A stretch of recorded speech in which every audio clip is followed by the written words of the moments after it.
Hey guys, welcome back to my channel. So in today's video, I'm going to teach you some tips and tricks on how to create effective language immersion in the comfort and safety of your home.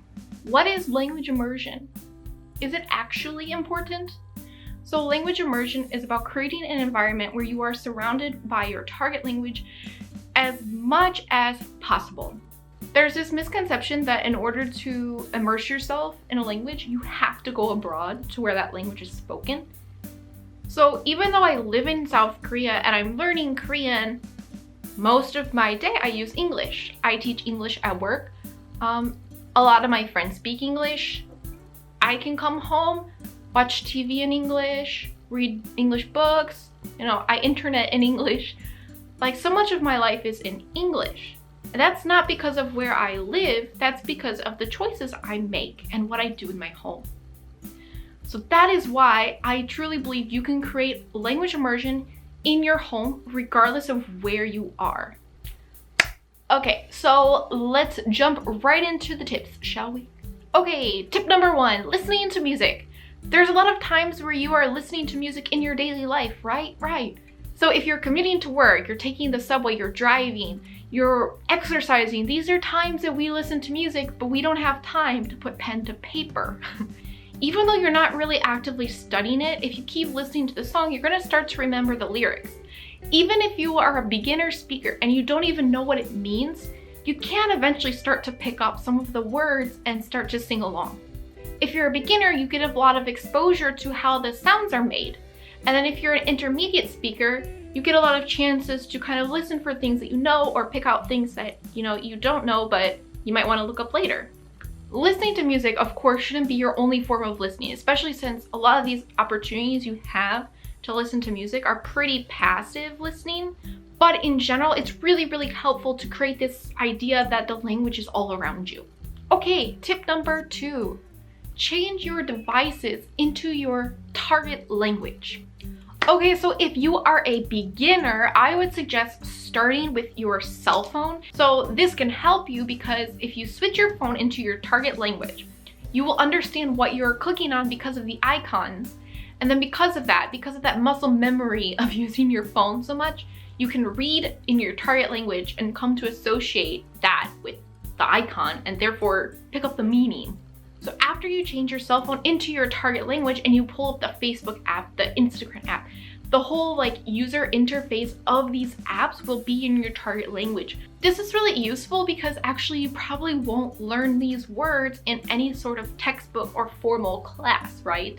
Like how to click like, what the word comment is in your target language. There's a lot of digital words that we know, but we're not necessarily going to learn them unless we learn through our devices. And I have one more tip about your devices. If you are an intermediate speaker or advanced speaker of your language and you really want to take it to the next level, if you have a Nintendo Switch, there's a lot of people who are using Animal Crossing to practice their target language. If you go into your Nintendo Switch settings, you can actually change the settings into your target language. So once you load up the game, the whole game will be in your target language. So it's a good way to interact with your target language while you are playing and having fun. If your phone, your computer, even your Nintendo Switch is all in your target language, that's a lot of opportunities throughout your day to interact with your target language. Okay, tip number 3, write in your target language. So if you have a planner, if you have a notebook, if you have to-do lists or shopping lists, you can write all of these in your target language. So for example, if you're going grocery shopping, you're buying milk, eggs, bread, whatever, a lot of your items are probably things you buy on a regular basis. So if you don't know what the word is, you can look up the word and then write it in your to-do list. And then every time you go shopping, you're probably gonna write a lot of the same words over and over because there's a context. They relate to your everyday life. So it's gonna be a lot easier to remember these words. This is actually really useful because this is going to be a good way for you to learn words that you can use in your everyday life, which is generally a lot of the words that you need to know when you talk with someone in your target language. Okay, and if you are a beginner and you are thinking holy heck, I don't even know enough of my target language to make a to-do list or to even write in my planner. I don't even know the days of the week. That's fine too. I would say if you are a beginner and this sounds overwhelming to you, you could just start by mixing the language. Write a little bit in your target language and a little bit in English, and you can slowly build up your writing. You know, you can adjust it to your level, whatever works for you. Okay, so tip number 4, practice speaking your target language to native speakers. There are italki lessons online where you can have a conversation class with a native speaker. You can go on to language exchange apps like Tandem, Hello Talk, whatever it is you like to use. You can just do social media in your target language. Find people on Instagram or on YouTube that you like that speak your target language. And you can try to leave comments and engage with them in that language. Also, if you make any friends or if you have friends already who speak your target language, send them a text, give them a call, and practice with them too. So the benefit of speaking a lot to native speakers, even if you are just texting, is that you are using the language productively a lot. And tip number 5, talk to yourself. Yes, you do not have to only speak to native speakers. You can speak to yourself. And this is good because this is forcing you to think in your target language rather than to think in your native language. You're creating this sense that you have to use your target language, but at the same time, it's a good way to see what you can't do yet and to see what you need to improve. If you start talking about a topic and you realize like, oh crap, I don't even know how to make a basic sentence in this topic because I lack certain words or I lack a certain grammar structure to express myself, that's a good way for you to know what your limitations are and what you want to improve. Okay, and tip number 6, try to watch movies, watch TV shows, and even watch YouTube videos in your target language. So if you are a beginner, I genuinely believe that you can benefit from watching something in your target language, even though you're using your native subtitles. When I first started learning Korean, I watched a lot of Korean programs with English subtitles. I got a sense of how they speak, like I got familiar with the sounds that they use. And while watching them speak in Korean, I was able to pick out from the subtitles what some of the words actually meant. And as an intermediate learner, I recommend watching, of course, with your target language subtitles.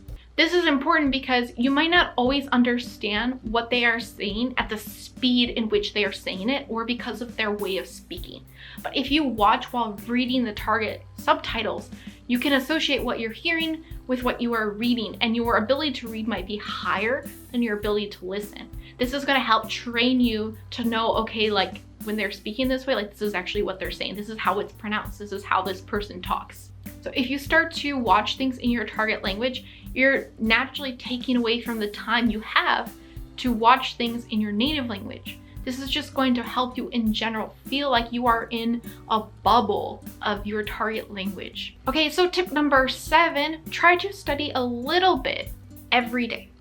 And what I mean by a little bit, I mean like 10 to 20 minutes minimum. You can spend that time to review something you've already recently learned, or you could use it to look up a couple new words that you want to know, or to research about a grammar structure that you want to understand how to use. I find that if I study a little bit every day, rather than one day all at once, I feel in general more connected with my target language and I genuinely feel like I'm using it a lot. Of course, it's not possible to study every day, guys. Like, don't try to study every day. It is, of course, okay if you take a day or two a week or however many days you need to take a break. But the point is, less is more. Okay, so did you guys notice that a lot of these tips actually weren't about active studying? That's because you don't need to study a lot to create immersion. Studying is important, don't get me wrong, okay? You've gotta make time to study. Remember I said immersion is about creating an environment, okay? It's about creating an environment surrounded by your target language. And that's effectively what all of these tips are about. The reason language immersion is so effective is not because you are studying a ton, it's because you are interacting with the language and you rely on that language to get stuff done. Think about native speakers. Okay, so for example, I'm focusing on Korean right now, so let's use Korean as an example. So what do Korean people do? When they go onto their phone or their phone and computer is all in Korean. They do their social media in Korean. If they watch a YouTube video, it's probably in Korean. If they write something down in their planner, they make a to-do list, it's probably in Korean.